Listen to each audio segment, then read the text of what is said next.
here at RFK Stadium stop, where there are hundreds of coach buses behind me. We have a group unloading now. Millions of women got off of the buses this morning, traveling from far and wide across the country for the Women's March in downtown Washington, D.C. Howard alumni and Board of Trustee member Mark Mason was the keynote speaker of the 2017 convocation. This year marked the 150th anniversary of the university's founding. To the audience's surprise, the start of the ceremony was interrupted by a 5-minute protest from the students of HU Resist.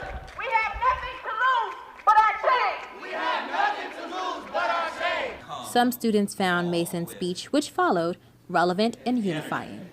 He was pointing out the obvious issues that are going on. He kind of wanted unification in time of this whole uprising and HU resistance. Mark Mason reminisced on his HU experience and cited the long legacy of Howard University political and social protest, starting with the Black Power movement of the 60s, citing key players who once walked this campus. Civil rights icons like James Farmer and a young philosophy major by the name of Stokely Carmichael, who brought us the concept of Black Power. Howard is very big on protest. The keynote speakers did an excellent job of what they wanted to get across as far as the Charter Day message, and I think it's very important that we had this convocation today.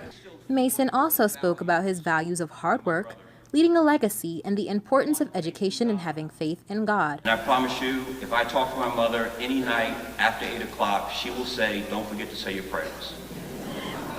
For News Vision, I'm Vania Brown.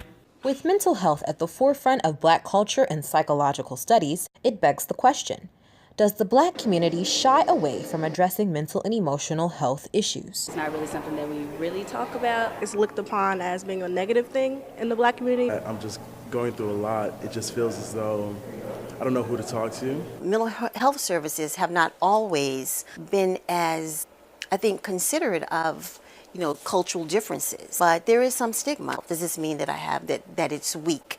Does it mean that I'm crazy? All of those kinds of labels that can be assigned, which are really unfair, because I actually think of seeking mental health as a sign of strength, is recognizing that there are some issues that you want to address and being proactive about addressing those issues. While some members of the Howard community believe that most Black people shy away from addressing mental and emotional health issues, Howard University alumni and psychologist Dr. Nicole Cutts has a much different perspective. I think the larger American culture to some degree does stigmatize mental health issues and the idea of going and getting treatment, but I don't think that that's peculiar to folks in the Black community. What determines in large part whether or not people shy away from mental health services has more to do with people's socioeconomic status and their upbringing, their exposure, and their education.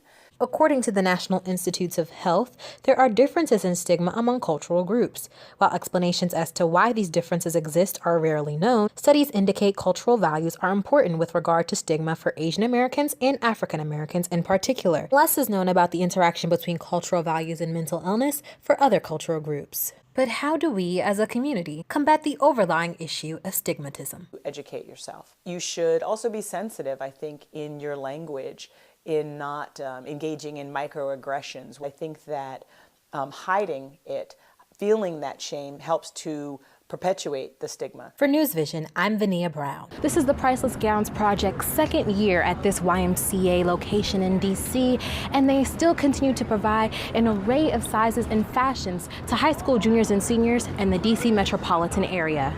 A Day Without Women's Strike coming up on March 8th is another effort to keep the momentum going.